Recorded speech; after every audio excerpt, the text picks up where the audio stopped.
Laipply podcast. On the drug boats, sir, has there been any discussion about capturing one so that you can show the amount of narcotics? We know everything about them. Yeah, Jennifer. We know everything about them. We know where they're coming from, who they're coming with, generally who's in the boat. I'll let Pete discuss it a little bit, but they have incredible intelligence. And, usually when you see 5 engines, I've never even seen that before, but when you see 5 engines on a boat going about 65 miles an hour, loaded up with white powder in silver cases, generally speaking, that's not a good sign. They're not going fishing, right? And you don't see any fishing rods, right? So, Pete, I'll let you discuss that a little bit, please.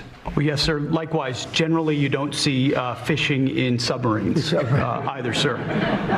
So the U.S. military, as I mentioned, nobody better in the world at mapping networks, identifying who's connected to who inside terrorist organizations. It's just the media is used to hearing that when it pertains to Afghanistan and Iraq and ISIS and Al-Qaeda. But if you reframe how you understand the world in our own hemisphere, that's exactly what these foreign terrorist organizations are. And so we will track them, we will map them, we will network them, and we will hunt them and kill them because they're trying to and they are killing and poisoning the American people. And inside that, we have all the license necessary, all the authorities necessary to take these kinetic strikes, and we'll continue to take them. Go ahead. Yesterday, there was a vote at the Knesset on annexing the West Bank. Do you see it as a challenge to your peace efforts? Could you say that louder, please? Yes, yesterday there was a vote at the Knesset in Israel on annexing the West Bank. Do you see it as a challenge to your peace efforts? Will you answer that, please? Because I cannot understand the words you're saying. Where are you from? Where are you from? You're from France, beautiful accent, but we can't understand what you're saying. She said a vote at the Knesset on the West Bank. The West Bank is, don't worry about the West Bank. Israel's not going to do anything with the West Bank, okay? Don't worry about it. Is that your question? They're not going to do anything with the West Bank. Don't worry about it. Israel's doing very well. They're not going to do anything with it. Ted Cruz, who's a big MAGA guy. Ted Cruz was a sitting senator from Texas for the entire Biden administration, where they sent over 12 million people into his state illegally over the border. Now, if Ted Cruz had held like a press conference every week and said to the governor of his state, Greg Abbott, I'm the senator from Texas, our state's being invaded, it's an entry point for the country, this is destroying Texas and America, mobilize the National Guard today and seal that border. And if that precipitates a conflict with the federal government, so be it. This is illegal, it's immoral, and it's going to wreck this country. National Guard exists for a reason. Use it now. If he'd done that, that would have happened. But he didn't, because he was busy serving his masters in another country, which is not our country. And that is true not just of Ted Cruz, who's the most kind of pathetic, craven example, but of so many Republican politicians. They didn't want closed borders because their donors didn't want closed borders. Thank you so much. The president of Colombia in a recent interview said that if you won't change, he thinks that people should get rid of you. We're talking about now Colombia, the country, not the university. Yes. Go ahead. He said what? He said that if you won't change, then perhaps you need to be gotten rid of. Do you view that as a threat? Well, he's a thug and bad guy. He's a guy that is making a lot of drugs. We've just, as of today, stopped all payments going to Colombia, the country Colombia. Also, the school Columbia, no, we settled. We made a settlement with him. But no, he's a thug, and he's a bad guy, and he's hurt his country very badly. They're doing very poorly, Colombia. They make cocaine. They have cocaine factories. They grow all sorts of crap that's drugs, bad drugs coming into the United States, goes generally through Mexico. And he better watch it or we'll take very serious action against him and his country. His country is... What he has led his country into is a death trap. What's your reaction to Representative Dan Goldman calling on NYPD to arrest ICE agents who he says are acting illegally? He says they are illegally assaulting people and illegally detaining people at immigration courts in New York. Well, I know Dan, and Dan's a loser, you understand. He's a guy that doesn't have what it takes. He's been trying so hard. And they're exhausted. I mean, it's so ridiculous, right? A suggestion like that. So, they're just trying so hard. and it's not working. They've even now started imitating me, of all people. They want to imitate me. And they start using foul language, but they use too much of it. You know, you can't use the F word 7 times in one sentence. It doesn't work. It might work once every 7 news conferences, but you can't do it. You can't do it 7 times in one sentence. So I don't know. They're really they're in big trouble, that party. Go ahead. The founder of Binance. Can you explain why you chose to pardon him, and did it have anything to do with his involvement in your Which one? family's? Who is that? The founder of Binance. He has an involvement in your own The family's recent crypto one, yes. business. I believe we're talking about the same person because I do pardon a lot of people. I don't know. He was recommended by a lot of people. A lot of people say that. Are you talking about the crypto person? A lot of people say that he wasn't guilty of anything. He served 4 months in jail, and they say that he was not guilty of anything. That what he did. Well, you don't know much about crypto. You know nothing about. You know nothing about nothing. You fake news. But let me just tell you that he was somebody that, as I was told, I don't know him. I don't believe I've ever met him. But I've been told by a lot of support. He had a lot of support. And they said that what he did is not even a crime. It wasn't a crime. That he was persecuted by the Biden administration. And so I gave him a pardon at the request of a lot of very good people. So you're now no longer are you necessarily keeping those private files in some file cabinet that's locked in the basement of the house. It's on your laptop, and it's then therefore up here in this cloud. It's only a model. That exists above us, right? Mm-hmm. It's no longer in a physical place. Anyway. Mr. President, if you are declaring war against these cartels and Congress is likely to approve of that process, why not just ask for a declaration of war? Well, I don't think we're going to necessarily ask for a declaration of war. I think we're just going to kill people that are bringing drugs into our country. Okay? We're going to kill them. You know, they're going to be like dead. Okay? Yeah.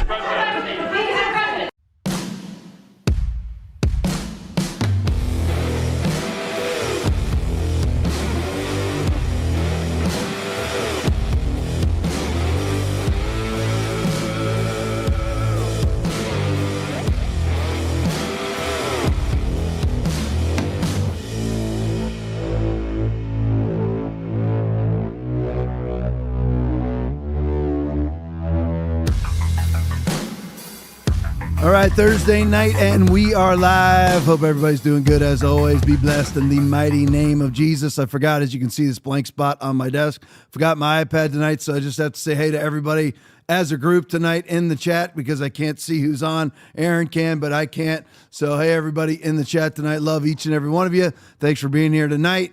Love you. I'll be able to see the rants at the end of the show. So, but anyway, love you guys. Appreciate each and every one of you. But we'll just hop right to it.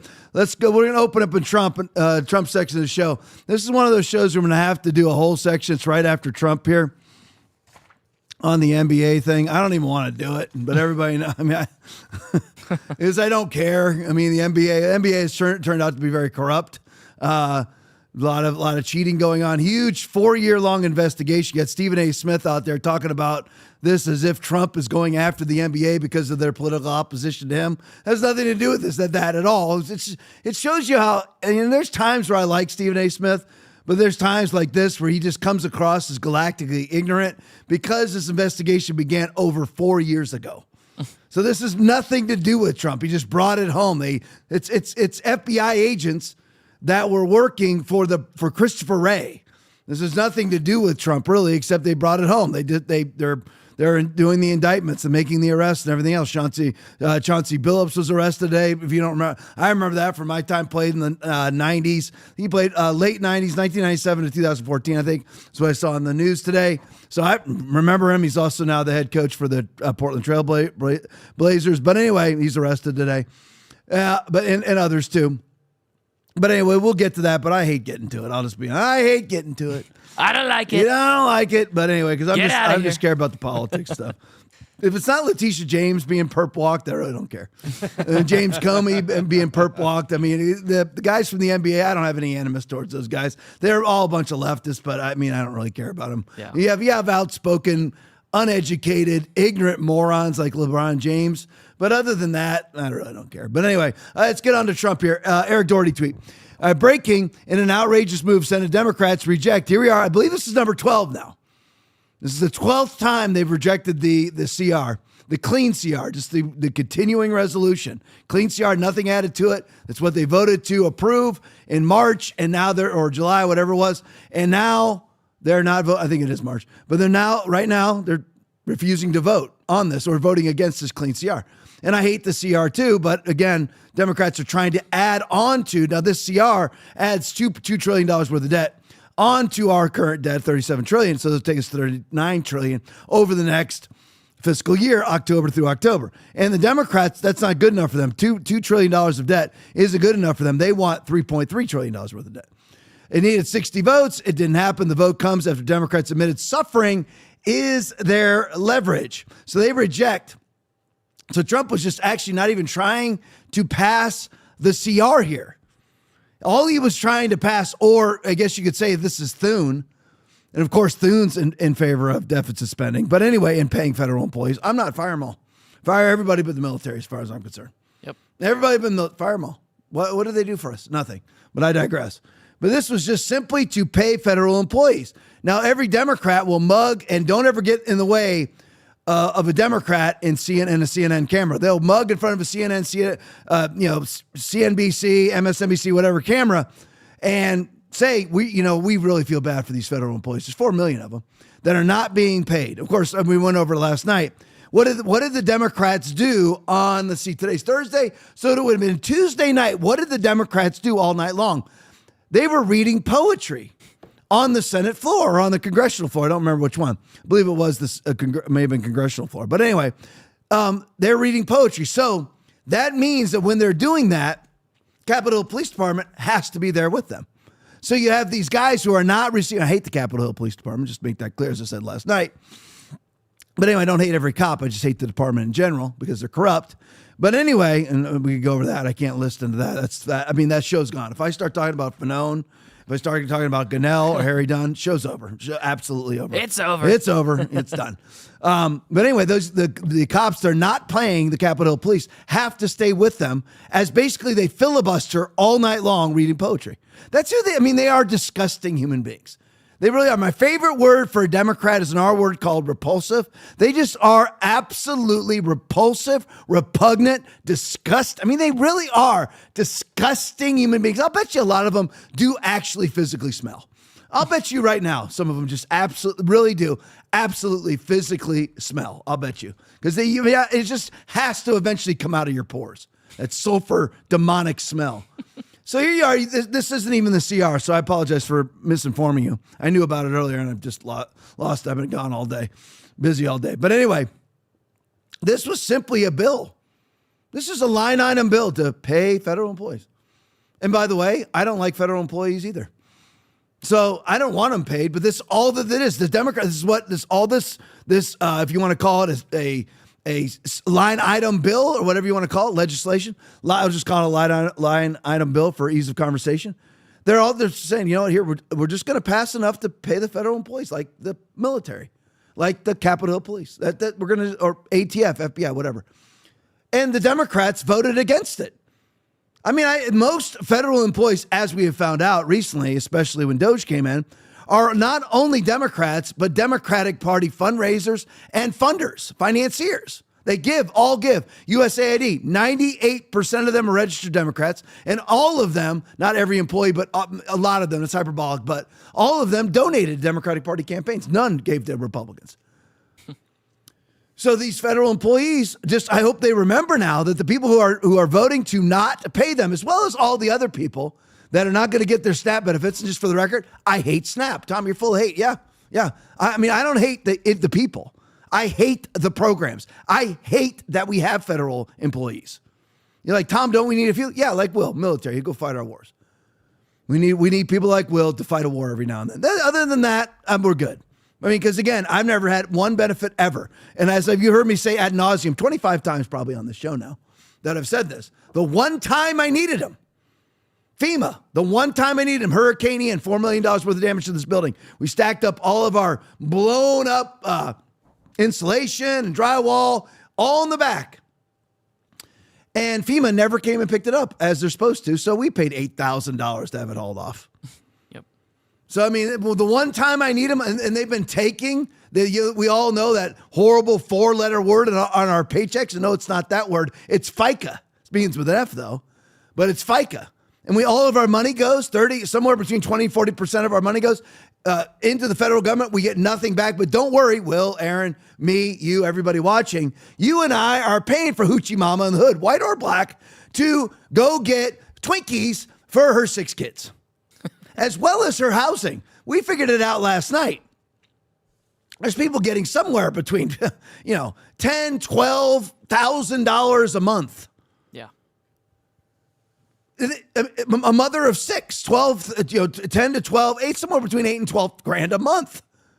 I mean, wouldn't you like to make $12,000 a month? I mean, 12 times 12, $144,000 a year. I think you could probably scrimp by on that, couldn't you? Yeah. But anyway, so here's the Democrats. They just vote against a line item bill to simply pay essential American workers. What was their argument? Well, then that puts Russ Vought, OMB director, Office of Management and Budget, OMB director Russ Vought then gets to pick winners or losers. Well, wouldn't you rather have some winners?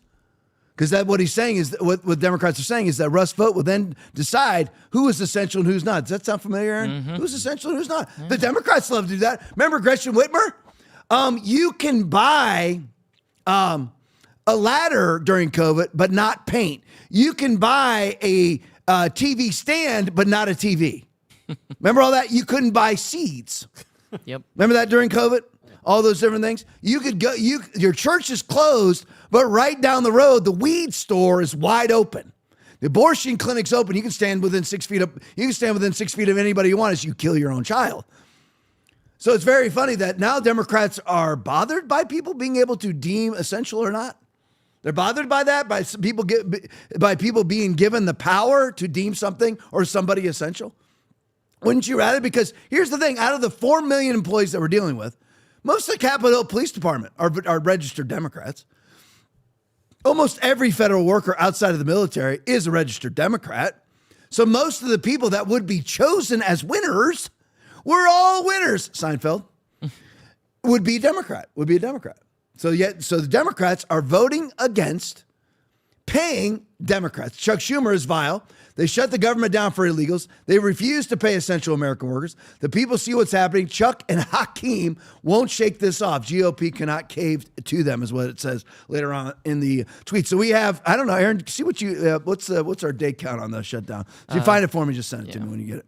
All right, let's go to the next one. Will, Eric Doherty video breaking in an incredible gesture. So you have, let's set that up. Let's set it up now. You have Democrats refusing to pay federal employees.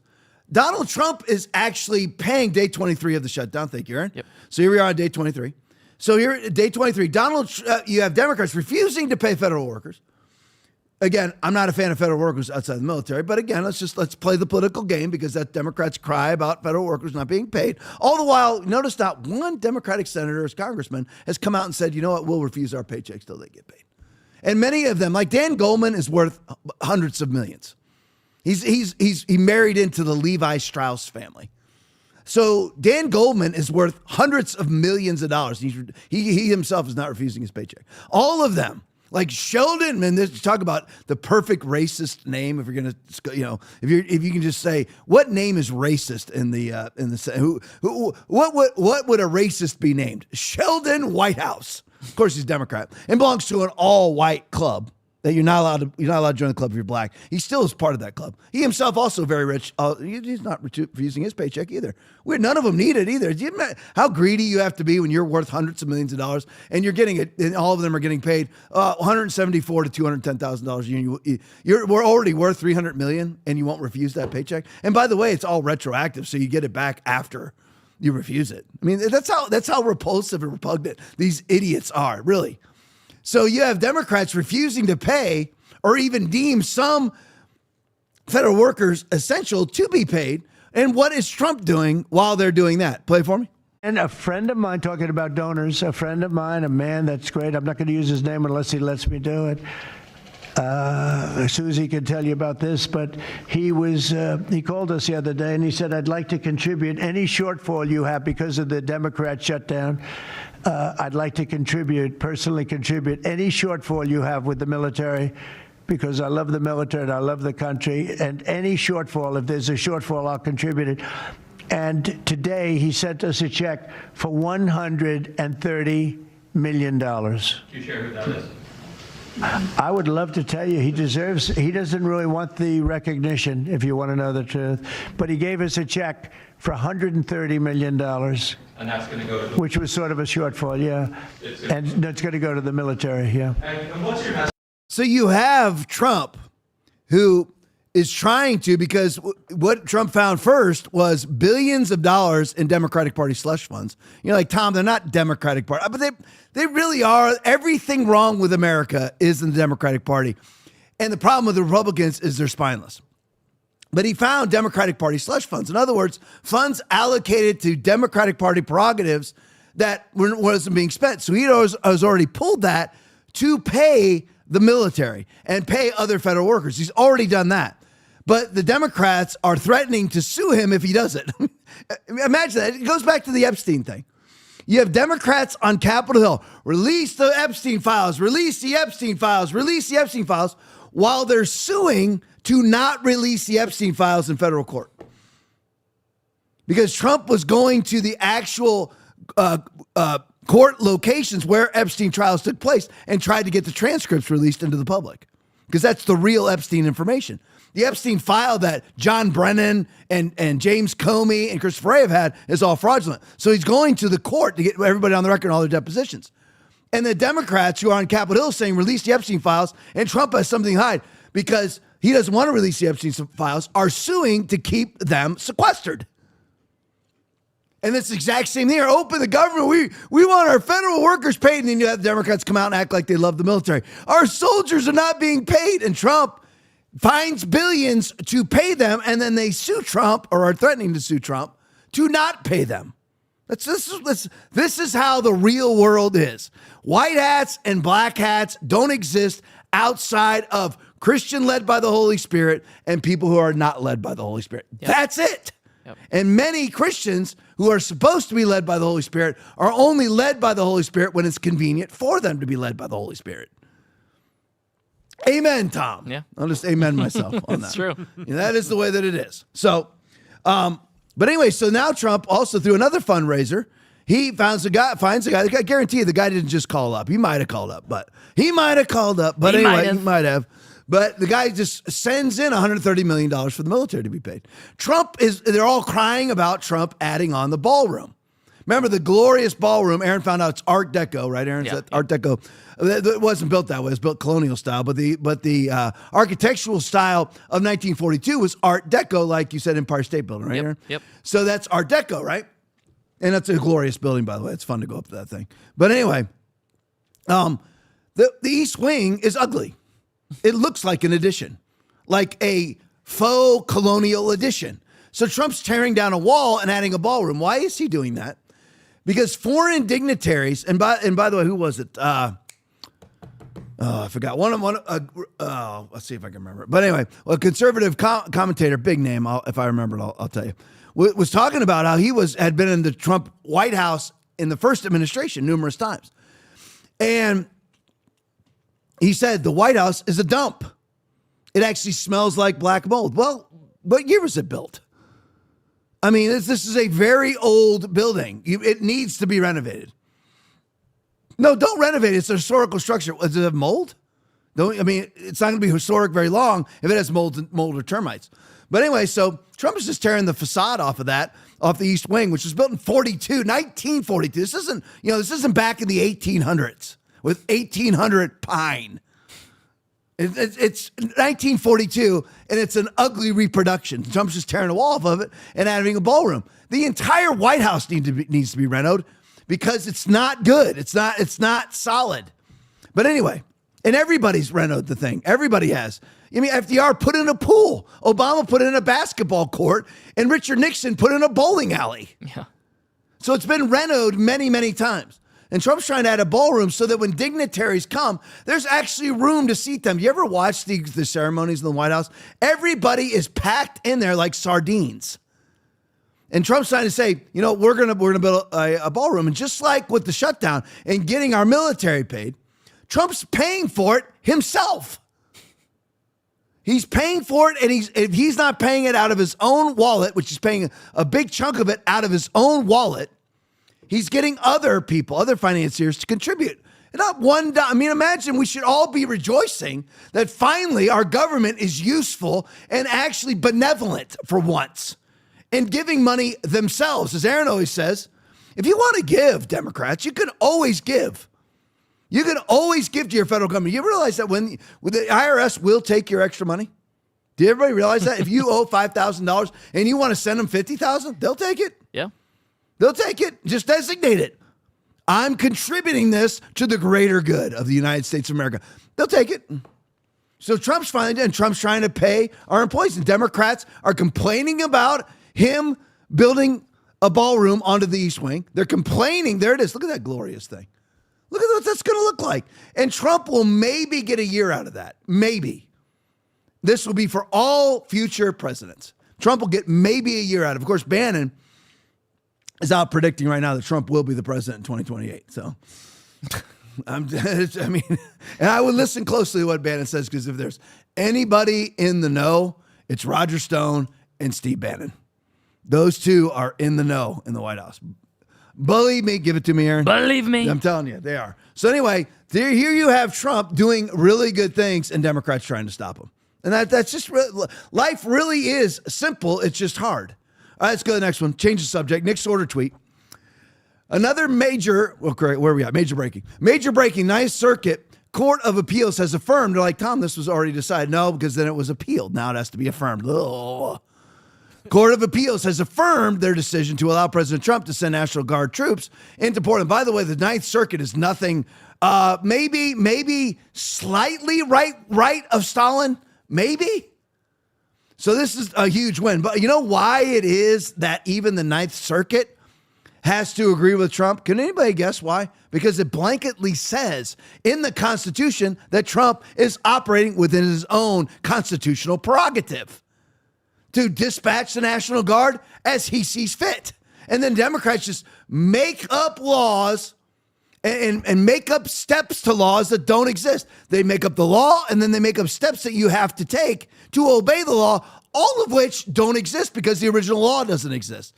So Trump can now deploy the troops to Portland en masse, as he should do.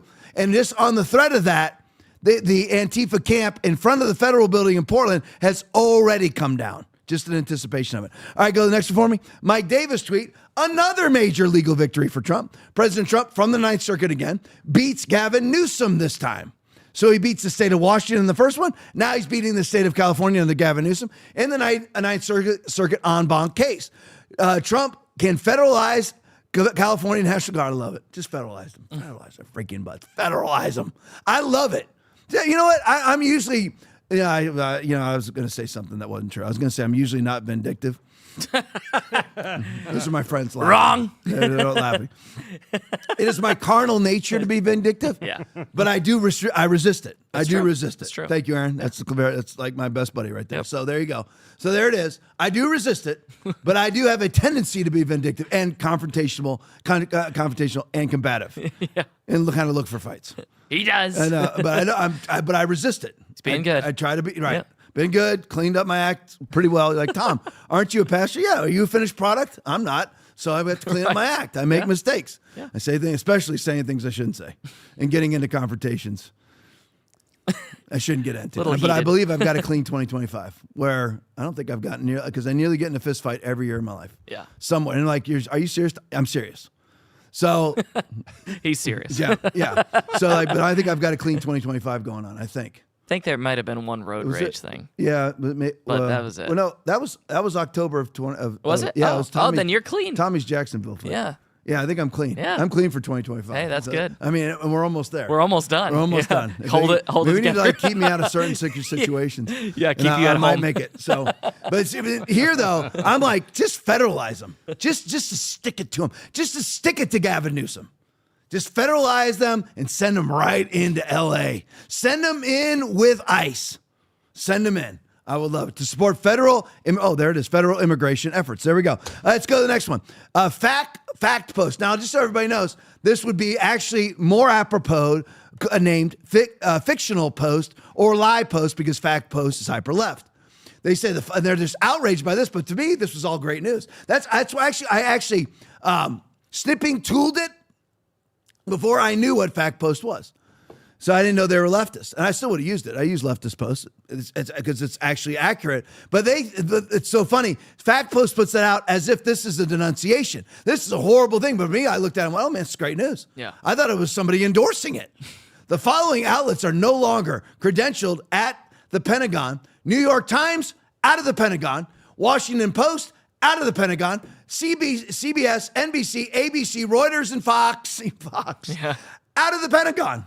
Isn't that great? I love it. The following outlets are now credentialed. Lindell TV, Tim Pool, Jack Posobiec, I wish it said TLP, yeah, TP USA, Gateway Pundit, the National Post, and the Post Millennial. The people that I follow on there, follow Tim Pool, I follow Posobiec, TP USA, Gateway Pundit, National Post, and Post Millennial. I follow all of them, and I follow Mike Lindell himself, just not I don't know if I follow Lindell TV. But anyway, so this is great news. Now, why did this happen? Go to the next one for me, Will. Sergeant Mac 87 tweet, this is why it happened. This is the guy actually answering to this leftist post. Now share why this happened. You're so outraged that it happened. Why did it happen? Because each and every one of these outlets that's now been kicked out of the Pentagon refused to comply with Pentagon OPSEC rules.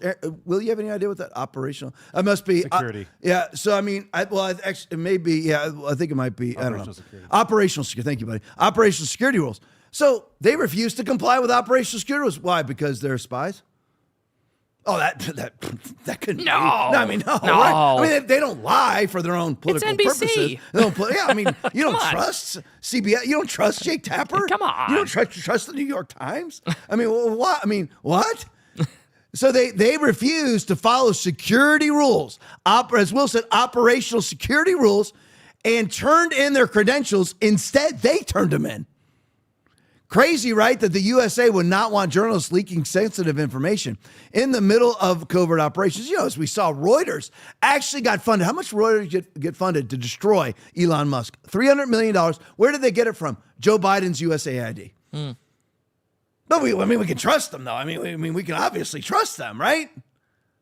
So they're out of the Pentagon, not because they were kicked out. They simply chose to leave because they didn't want to comply with security regulations inside of our Defense Department and the Pentagon. Why would you not want to comply? Can anybody? Why is it that you would not want somebody to have ID to vote? Simple, very simple, because you want corruption in our elections. Would everybody agree? Mm-hmm. So why would you not want to follow OPSEC rules? Why? What would be your motive? Because because what it is, I guarantee they have to sign something. And if they sign it and then violate it, they're perjuring themselves, probably felonious perjury. And they don't want to deal with that when they leak the information that they're not supposed to leak. That's why. I mean, the whole collusion hoax is kind of starts with this sort of deal, these sort of pseudo leaks. All right, so all of them are out of the Pentagon. Let's go next. Still in the Trump section of the show at 9:33. Johnny Midnight video. Are we? Oh, I'm sorry. Will, am I wrong? Where are we at? Johnny Midnight video? Yep. Oh, this is a video. Looked like a... All right, George Stephanopoulos. This is a great video. Love this video. Pay close attention to the verbiage here. It's awesome. And this guy from Walmart actually needs to run for political office. He's sharp. George Stephanopoulos, I'm not saying he's a good person, but he needs to run for political office. Stephanopoulos tries to bash Trump economy. Response from Walmart U.S. CEO, but it backfired. Play for me. Talk about Thanksgiving first. Food prices are up, especially turkey. So what are you doing to help customers keep the cost down? Well, good morning, George. It's great to see you. We are really excited about what we have planned for this year at Thanksgiving, and I can't believe it's already that time of year, but this is a time of year when people are busy. They don't want to sacrifice quality, and we want to do all we can to help them celebrate the holiday any way they want, and we want to do it in a way that's very affordable with a lot of value. So I want to talk about a couple things with the Thanksgiving basket. You know, first, we started putting together this idea of having the entire basket easy to purchase, easy to assemble back in 2022. And this year, we will have the best prices on this basket we've had since the program started. We're down about 25% from last year, down about $14 for the basket, which puts us in a position where this basket is just under $4 a person when serving 10 people. So we have a great basket that has a mix of our great brands, like Butterball turkeys. Our turkey prices, George, are all the way back to what they were in 2019 at 97 cents a pound. So we're really excited about the progress. I was really impressed when the team brought me this.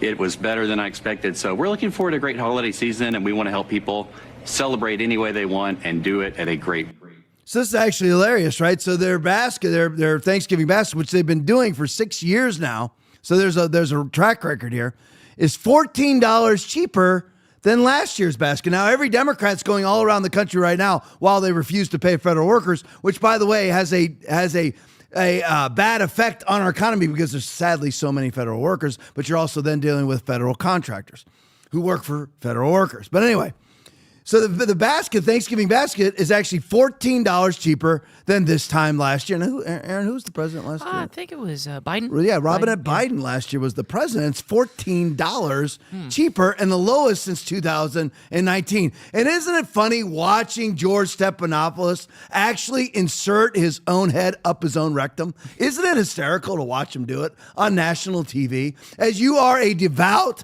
leftist propagandist and certainly nothing near a journalist who actually wants the facts. Wouldn't you have, never ask a question you don't know the answer to?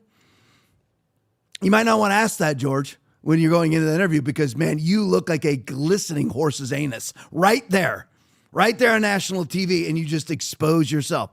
At Chicago One Ray video, John Brennan went to Obama and told him Hillary was going to invent, get this now, John Brennan went to who? President Barack Hussein Obama. I'm putting this as the Trump collusion hoax section of the show. Because John Brennan's next to be indicted. He's been referred for criminal charges. Because John Brennan went to Obama and told him Hillary Clinton was going to invent a Russian collusion hoax. So, of course, they all met together, right? Because they did in July of 2016. They all met together, and they said, well, Hillary Clinton's inventing this whole thing, so we should come out and denounce it, right, Aaron? Yeah.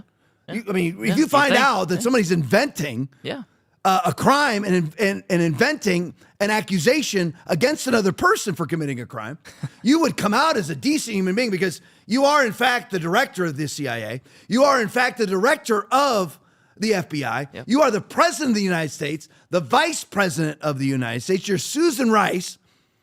You would come out. You would come out and say, Hillary Clinton's making this up. So you have to. You're impartial, right? You're an impartial person. You're not in any way. You're not trying. You're James Comey. You're impartial. You're in charge of the FBI, an impartial law enforcement agency. So you would come out and say Hillary Clinton's inventing this entire narrative, right? Yeah. No, what they did was they met and then investigated a crime that didn't exist. An incident that never occurred, that they all knew never occurred. It wasn't like they're like, let's find out if it occurred, because John Brennan went to Obama prior to that meeting and told him Hillary Clinton was going to invent the Russian collusion theory to distract from her email scandal. Here it is. Fox News, play for me. What U.S. intelligence knew back in 2016.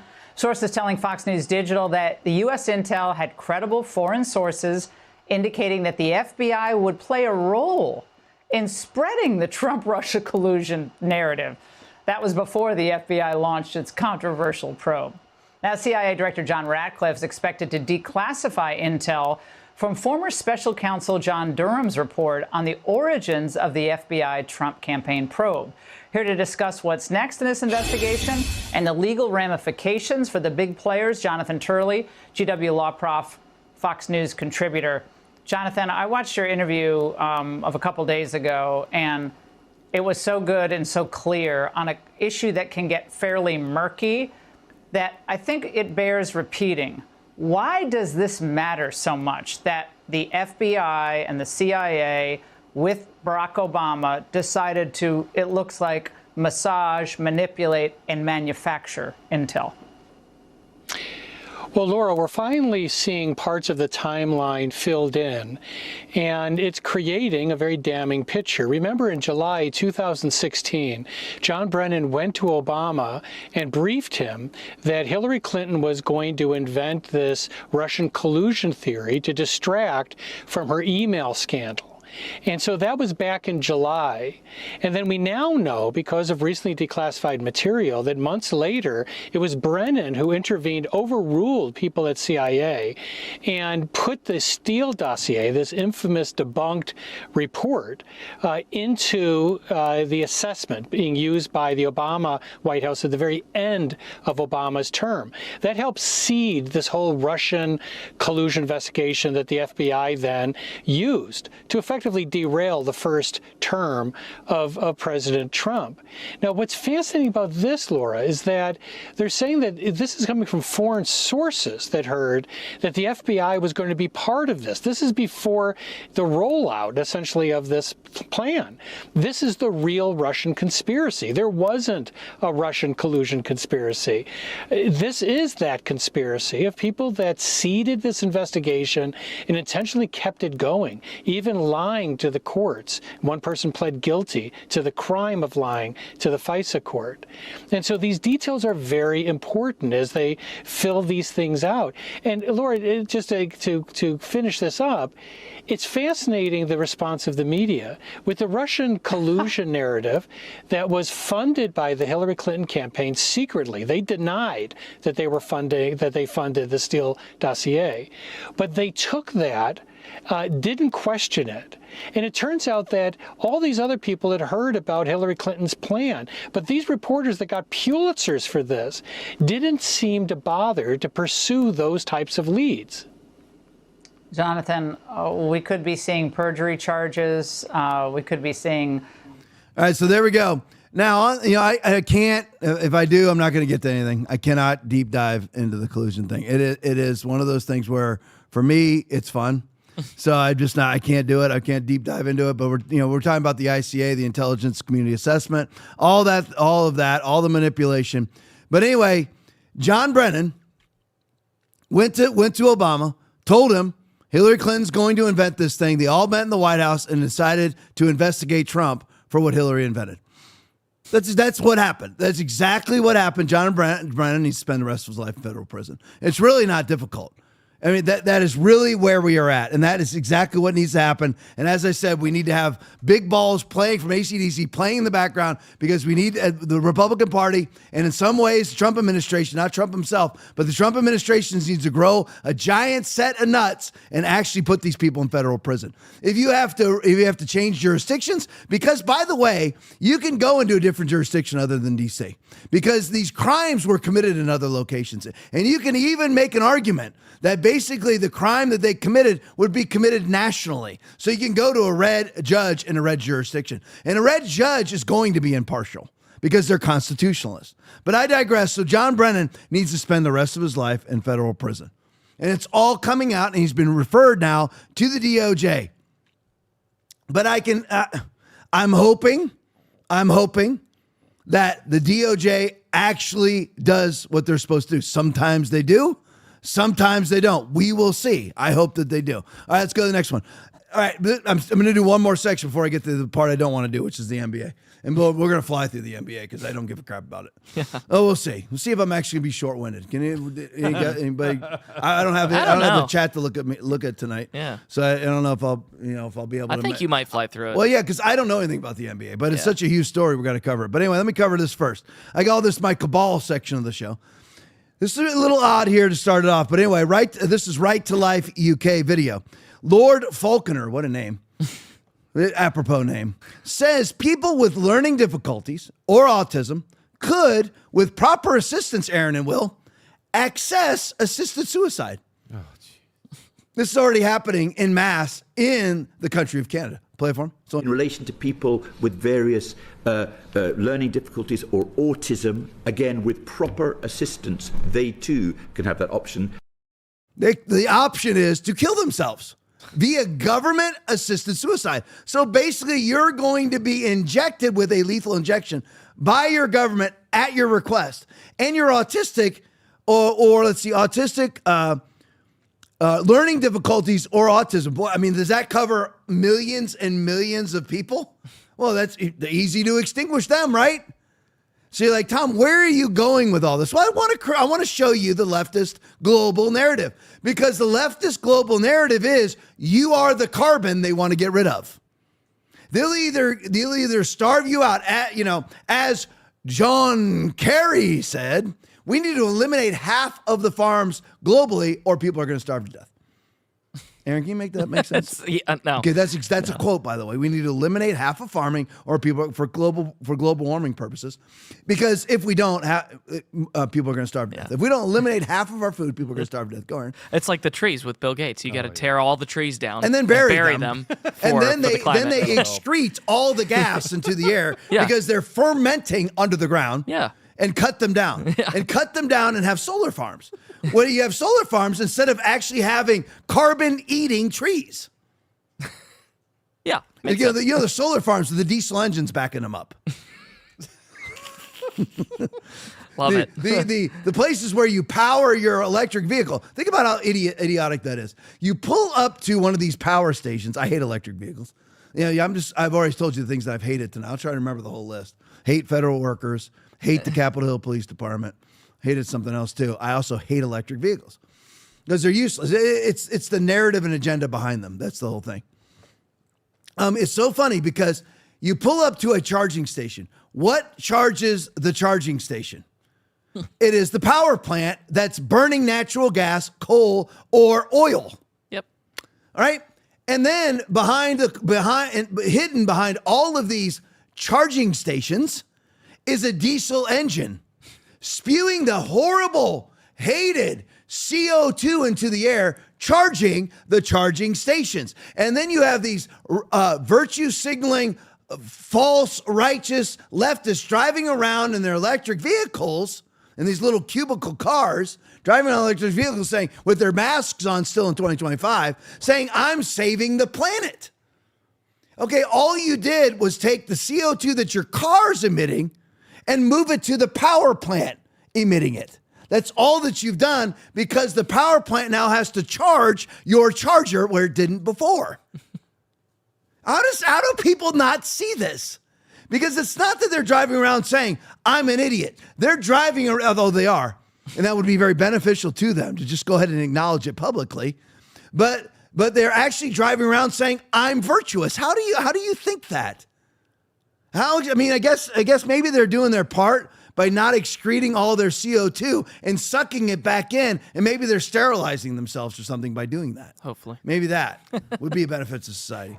All right, so anyway, we set this up here, as I've digressed in many different directions. So you have Lord Falconer out of Great Britain espousing the virtue, his virtue signaling, of disposing of the autistic and those with learning difficulties. Again, a very broad spectrum there, both literally and figuratively, very broad spectrum. So all these people, you have a learning difficulty. So you have a kid who is dyslexic. Oh, let's eliminate him. Lethal injection. You can just convince his mom to do so. Yeah, I mean, if you can convince leftists to continue to inject their children with gene altering clot shots, you probably could convince a large amount of them to dispose of their child with Down syndrome. Would everybody agree? They're 8 years old. Send them in, put cyanide in the drink, whatever. I mean, you're like, Tom, that could ever happen. Does everybody remember that California, not a year ago, was trying to pass a law where you kill your baby 28 days after he was born? And you had Ralph Northam, the governor of California, saying, once the child is born, a conversation will ensue between the mother and the doctor. And the child will be made comfortable. The child's alive, sitting on a table, and somebody's going to decide whether to kill him or not. And that was perfectly fine with Northam and the people that were interviewing him. If that was you and I, we'd be like, are we talking about killing people here? And people always think that they'd be on the opposite side of Hitler. You honestly believe that you espouse the deaths of 40 million people per year worldwide every single year, and it's really probably double that. And you espouse that and you support that, and you wouldn't be a Nazi?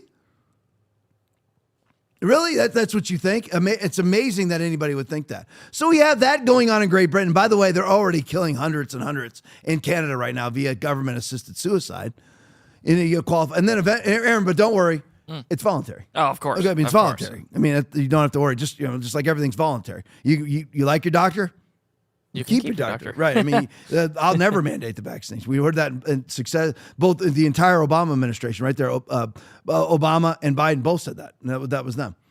So we got that. So they want to kill people. All right. So again, going to the Bible, one of the Bible verses we use all the time on this show is John 8:44 and 45. You belong to your father, the devil, and you want to carry out your father's desires. He was a murderer from the beginning. So who's murdering people? That would be the globalist, leftist, bourgeois elitists, including the Democratic Party. Let's look at this one, though. Carly Bonet video, she says, I'm just going to frame it my own way. My goodness, listen to Tulsi Gabbard. And whose administration was this taking place under? Play it for me. The most insidious was providing intelligence to the Mexican law enforcement that led to the arrest of a CJNG cartel-affiliated baby trafficker called La Diabla. Her whole money-making operation was centered around luring pregnant women, performing illegal C-sections, harvesting organs, and selling newborn babies. Mr. President, it's your leadership that has made all of this possible. I can tell you, in the midst of this government shutdown, our folks, like everyone around this table, are working 24/7 without pay and eager to get after this because they believe in your leadership and the mission that you have presented to them. Thank you, Mr. President. I'll hand this off to Homeland Security Advisor Stephen Miller, the leader of. And those are the people the Democrats want to allow in the country, unfettered. A person named La Diablo, the feminine devil, actually performing illegal C-sections, selling children's body parts, and selling children, probably for sex slavery and for their parts to be harvested in Ukraine. It's happening all the time now. I mean, this is them. I mean, it really is serious business. I know it. We are all entertained by these shows. I'm so entertained by Alex Jones. I love it. I'm a huge Alex Jones fan. I'm a huge Steve Bannon fan. Doesn't mean I agree with every last thing they say, but I mean, I certainly agree with most of it. But the thing is, I'm a huge fan. It's entertaining, but this is real. People are harvesting. We've known this because the Democrats also vote for Planned Parenthood to harvest eyeballs, hearts, kidneys, and everything else. It's all on video. And what happened when it was on video? It was caught on video. The man who went infiltrated Planned Parenthood. Remember this? Remember that? We played it on the podcast. Yep. He infiltrates Planned Parenthood. Okay, now who funds Planned Parenthood? Democrats, of course. Slaughter about, they claim 1 million per year in the United States. Number one cause of death of black communities, not white police officers. White police officers kill 5 to 8 unarmed black men per year. But Democrats kill 420,000 per year in the womb. That's black men and black women in the womb, as they advocate allegedly for blacks. So Planned Parenthood's infiltrated. And who was the AG of California at the time when this happened? Kamala, give it to me. Aaron. There she is. So there we have Kamala. Yep. She's the AG. They find out that these people are committing multiple federal crimes and state crimes, selling kidneys, livers, cut up, serrated body parts of infants that were killed during abortion, which is completely illegal. Basically, doctors talking back and forth to one another, you need I've got a kidney, and they're sipping Chardonnay. And then they're all disgusted by Hannibal. You are Hannibal. You're Hannibal Lecter. And you have this reporter exposes this. Who gets arrested? The reporter. He just won the case literally, I think, a year and a half ago. Finally got out of it. And Kamala, before she was even a senator. That's how long it took him to finally be free of it. That's how corrupt our country is. And again, everything's entertaining until you get arrested. So anyway, so you see the culture of the left globally. We deal with the Democratic Party here, but I mean globalist, leftist, bourgeois elitists, which includes the Democratic Party. They are the people or the party of death globally. They are the party of death. They are the party of lies. They are liars who lie and lie about their lies, and they are murderers of human beings. The Democrats want La Diablo in the country. They want her in the country.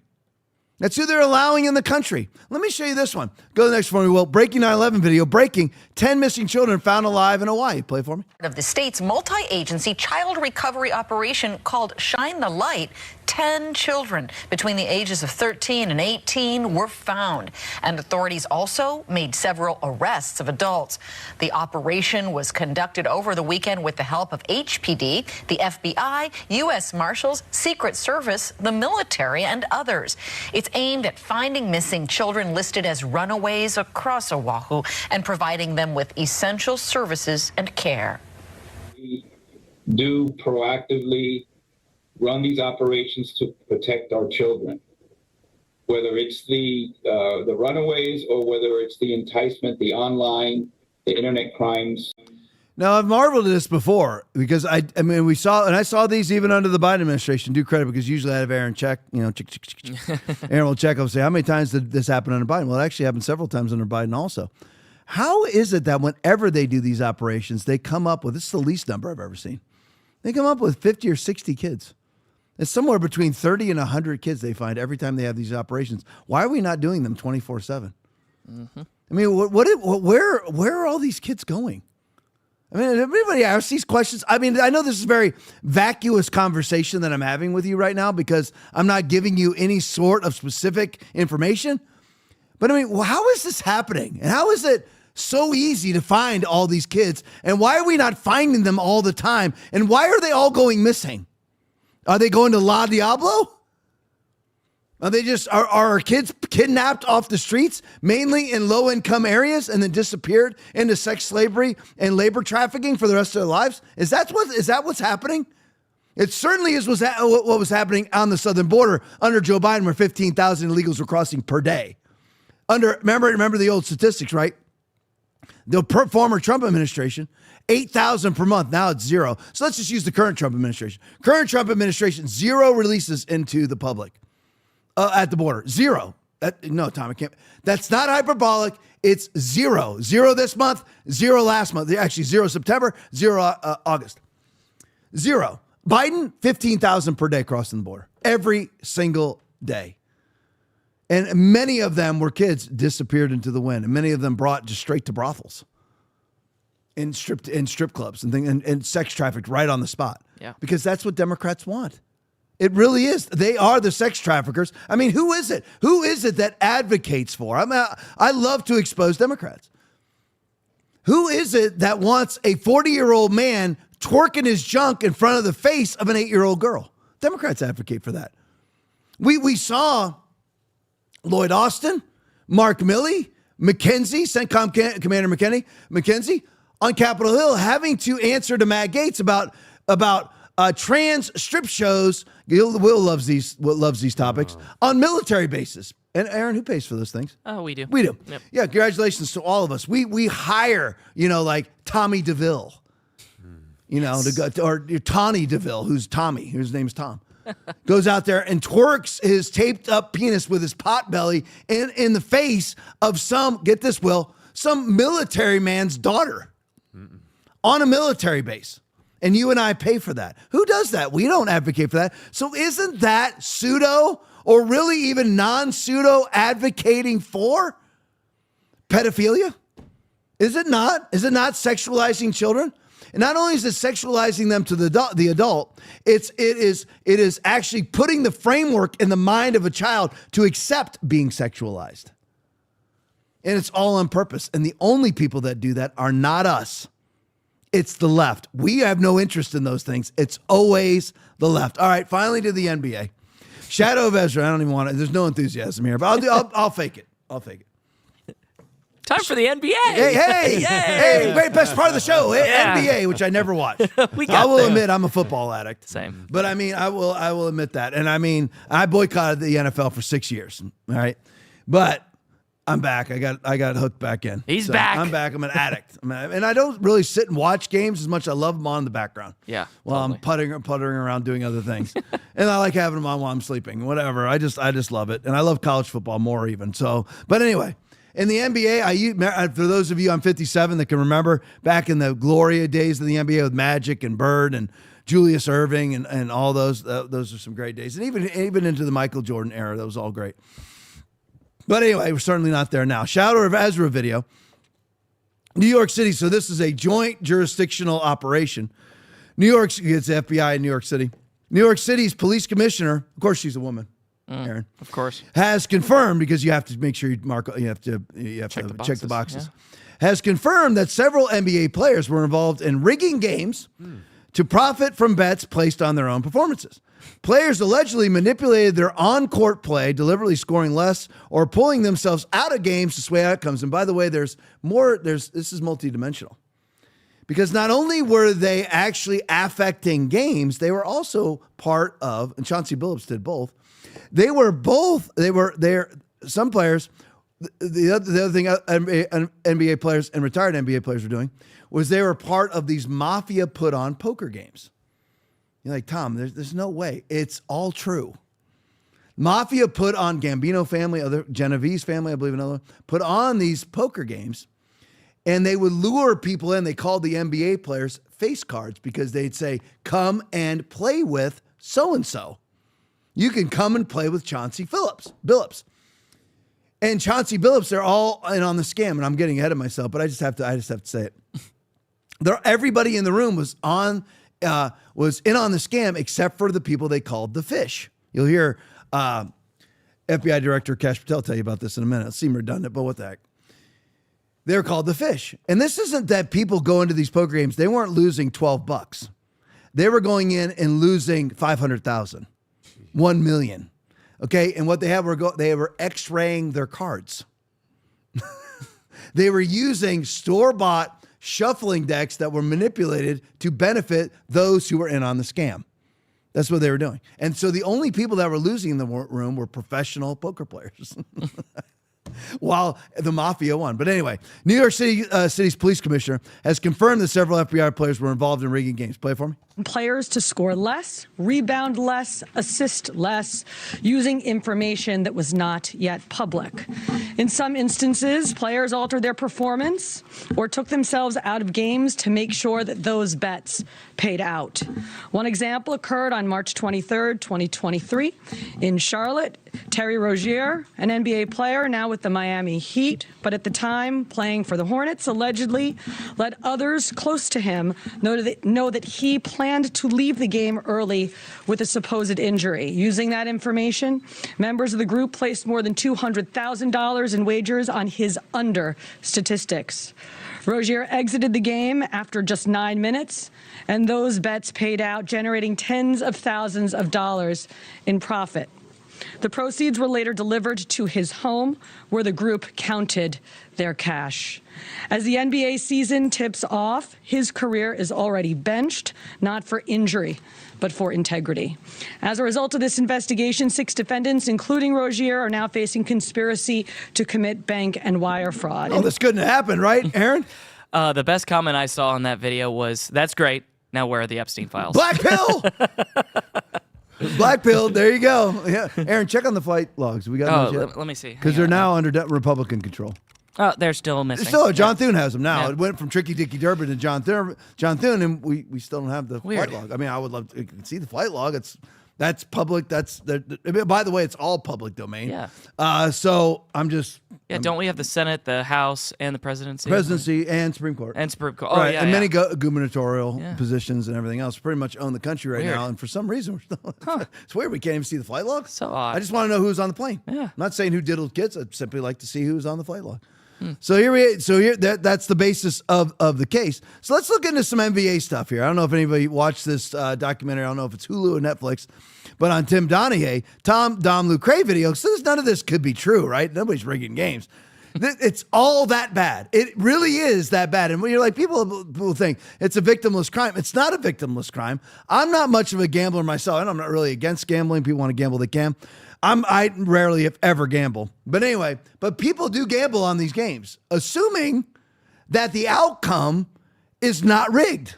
Right. Would everybody agree? Yeah. And it's being rigged for the benefit. And Will brought up a very valid point that I actually forgot that I was thinking of all day today once I found out this story. Why are you doing this when you're making $40 million a year? Mm-hmm.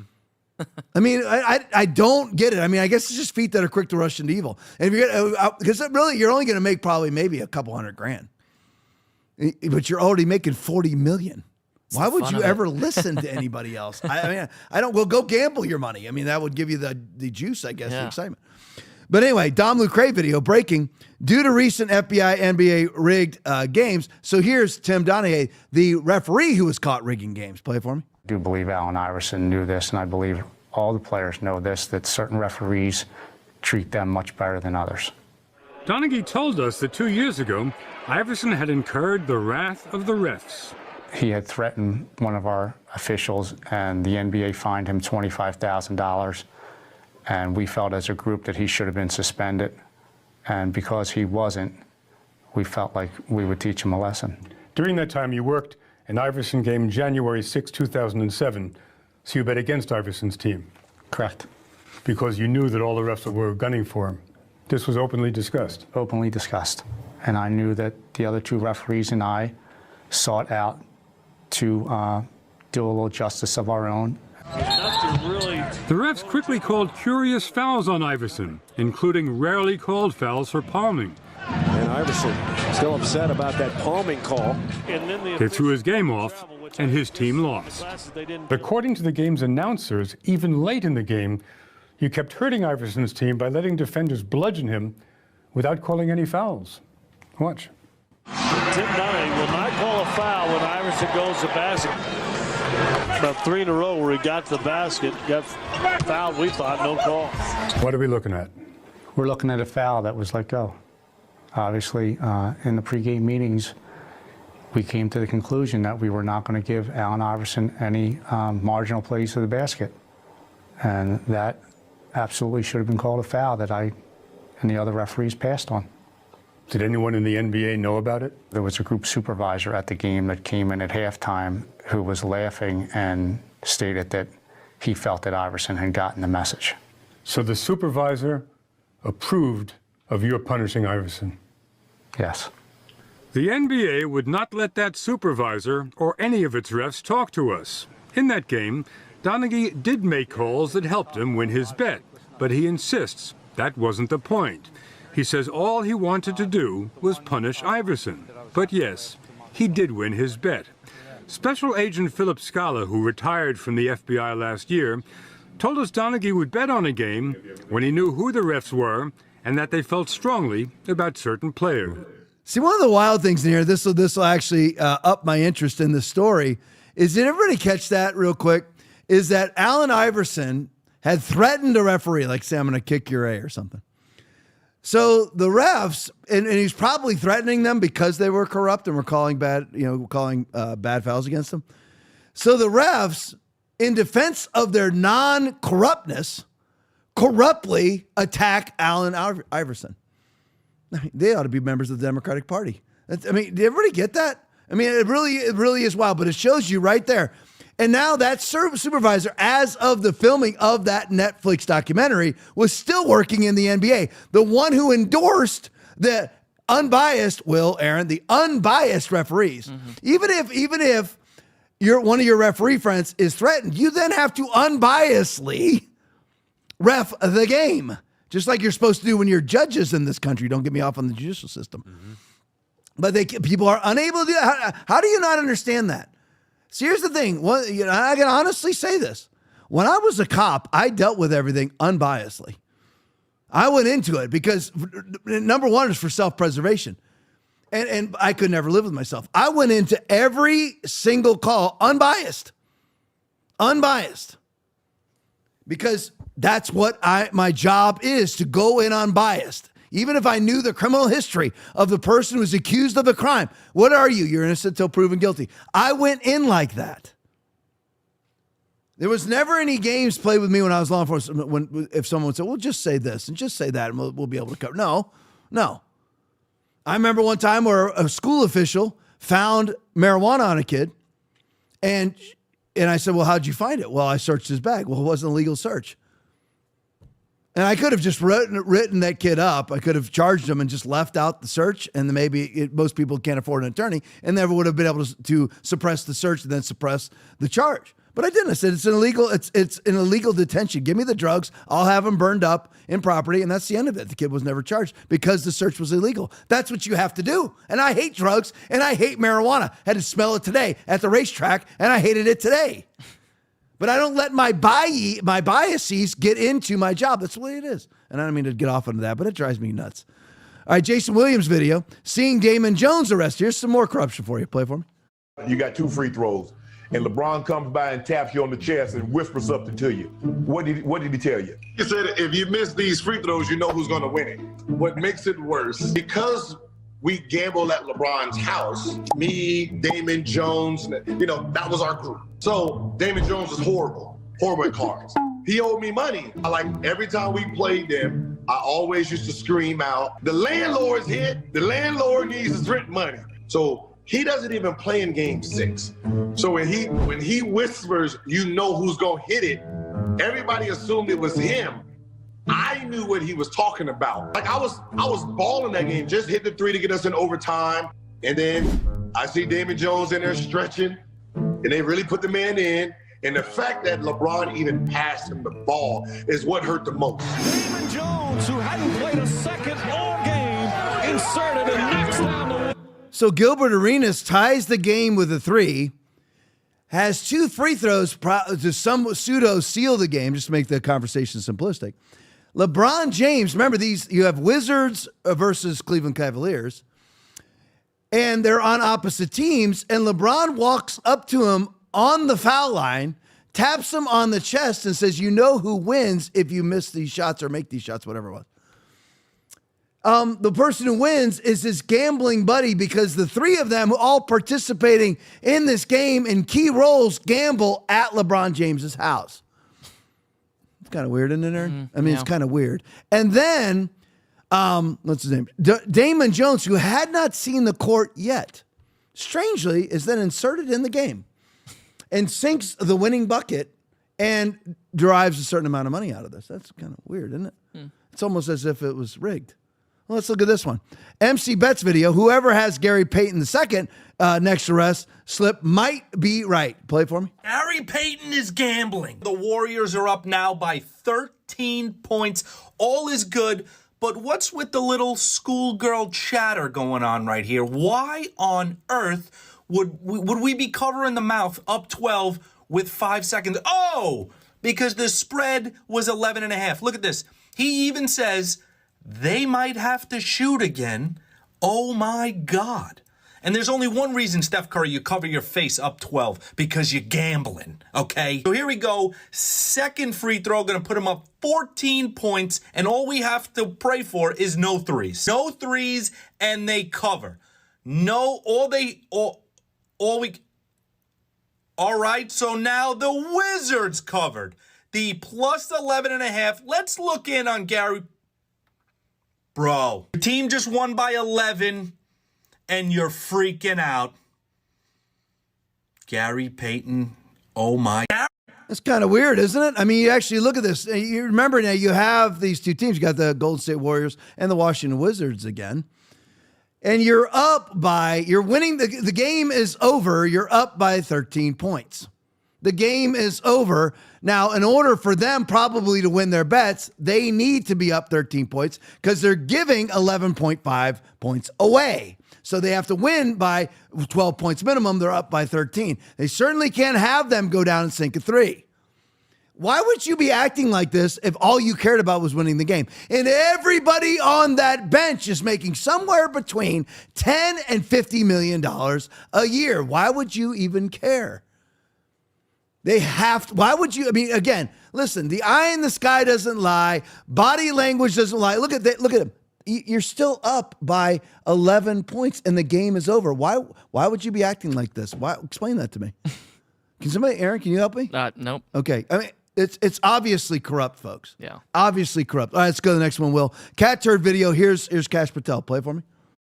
But as you now know, individuals such as Chauncey Billups, Damon Jones, and Terry Rozier were taken into custody today. Former, current NBA players and coaches.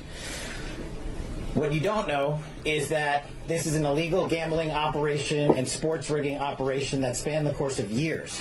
The FBI led a coordinated takedown across 11 states to arrest over 30 individuals today responsible for this case, which is very much ongoing. Not only did we crack into the fraud that these perpetrators committed on the grand stage of the NBA, but we also entered and executed a system of justice against La Cosa Nostra to include the Bonanno, Gambino, Genovese, and Lucchesi crime families. And you'll hear more about those details today. The charges and the arrests that were taken down across this country range from wire fraud, money laundering, extortion, robbery, illegal gambling. This FBI will leave no room for any perpetrator of crime across this country. You hear a lot about our work of defending the homeland and crushing violent crime. Well, this work is also representative of a colossal portion of the FBI's mandate to keep America safe and to keep our entertainment industry fair and secure. The men and women that are standing up here today worked tireless hours, days, months, and years. And the fraud is mind-boggling. It's not hundreds of dollars. It's not thousands of dollars. It's not tens of thousands of dollars. It's not even millions of dollars. We're talking about tens of millions of dollars in fraud and theft and robbery. And thus concludes the NBA portion of the show. There we go. All right, that's it. There we go. Hopefully the right people go to jail. A lot of them have already been arrested. We'll see how it works out. Lots of rants tonight. Thank you guys so much. Rumble Rants. Hefner, $20. Thank you so much. Scott-a-lot, $20. Thank you so much. Dave Souders, $10. Thank you so much. The one and only Robin Aroni, $1. Thank you so much. Appreciate you guys in the rant, even though I couldn't see you tonight. Love you guys. I'm going to pretend like you're here. Love you guys in the chat. Stick around for the post game. You're going to love it. It's awesome. Garen, give me a you're going to love it. You're going to love it. You're going to love it. It's awesome. Back here tomorrow night, 9 o'clock. God bless you. God is pleased when you stand in faith, even if it's extravagant faith. Everybody's telling me I'm going to die. No, I'm not, in Jesus' name. And you're like, well, I've seen people take that stand and they fell and they died anyway. Well, they were going to die if they didn't take the stand. At least they then had a shot. And there's a whole lot of people who've taken that stand and they live. And those tumors are gone. It happens all the time. Have you ever had a question you were too afraid to ask? Or a thought you knew everyone was thinking but no one dared to say out loud? Welcome to the Hope Hotline, where nothing's off limits and we say what others won't. Real talk, raw truth, your questions finally answered. Thanks for watching the Tom Laipply podcast. We appreciate your support. As a special thank you, when you donate $25 or more, you will get a free TLP koozie. Enjoy your favorite cold drink while tuning in to our latest takes on current events. Your support keeps us going. Donate now to claim yours. This man is named Larry Silverstein, and he is both the dumbest and the luckiest businessman in the world. He's the stupidest businessman in the world because 6 weeks before 9/11, he buys the lease to the World Trade Center. Okay? Why is that stupid? Because the World Trade Center has asbestos, like a dangerous chemical. So they had to clean or remove the asbestos. The problem is the cost of removing all that asbestos would have been more than the value of the Twin Towers. That's kind of stupid, okay? Why would you lease the Twin Towers knowing that you have to put all this money into renovation, which would bankrupt you?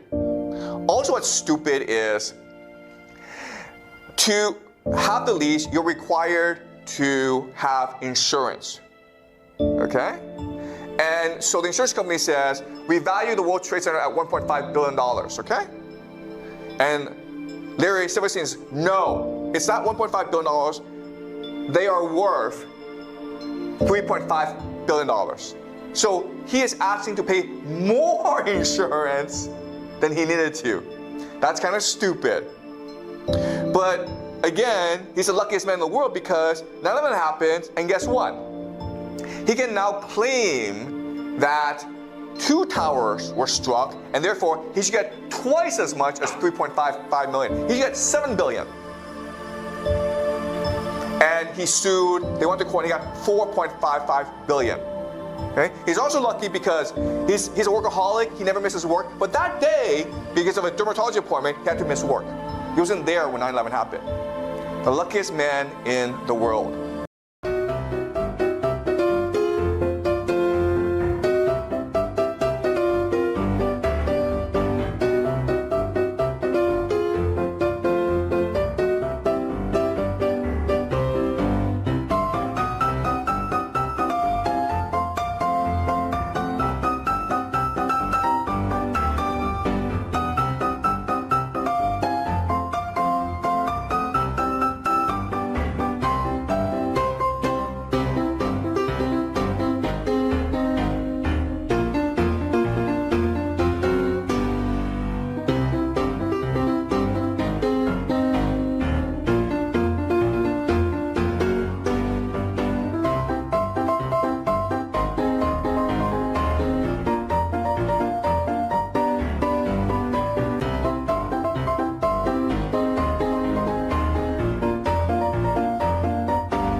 I want to be in the grocery store when they start looting it, because you think that people are going to be hungry? You think that these people not going to get their Thanksgiving? Baby, when they run up in there and start stealing them turkeys, oh, it's going to be like Christmas came early up in this bitch. I want to see the first news story about somebody stealing a turkey, because you know that shit about to go down, and I wanna be front row for it, because I'm here for it. Get everything up out of the grocery store. Get it all. Yo, watch this and let me know what you think. So if you're at the grocery store and you see someone trying to survive, turn the fuck around. And if you work in a grocery store, you are still going to get paid that hourly wage, whether somebody takes that food or not. Mind your fucking business. If you ever see anyone borrowing food from the grocery store, just stay in your lane. Mind your own business. It's not your concern. Millions are warning that if EBT food stamp benefits don't reload in November, they'll take matters into their own hands. Some say, the taxpayers work for me. They need to feed my kids. My kids have not eaten in 5 days. It is the taxpayers' responsibility to take care of my kids. So this is my problem with socialism. When the money runs out, and it always does, the entitled people resort to violence and stealing. This is why socialism always fails. I mean, if you can get it for free, why work for it? And if nobody's working for it, who's paying for it? And since the Democrats are holding the government hostage, those of you who vote for free shit are finally getting a taste of what socialism's all about. So, buckle up, buttercups. Okay, this got to be the worst flop of the year. Okay, watch this. Look at this. What in the hell is this, man? Okay, let's look. No one touched him. Look at this. He literally did a whole flip. Come on, man. And you telling me this ain't destroying basketball? Come on, man. If Bruce Jenner can keep his and be considered a woman, you can keep your guns and be considered disarmed. Schools will be like, drugs are bad, and then prescribe a 6-year-old Adderall because they don't want to sit in the same spot for 8 hours. Give a man a fish, you feed him for a day, but deport a man and you never have to feed him again. So taking kids to church is indoctrinating them with religion, but taking them to Drag Queen Story Hour is educational? It shouldn't matter who you love. I love Jesus.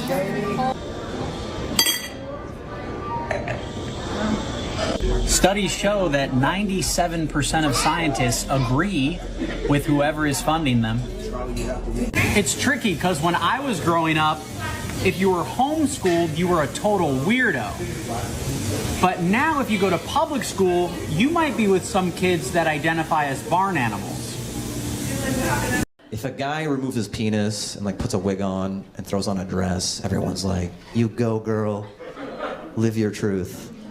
But if a guy wears a toupee, everyone just laughs at him.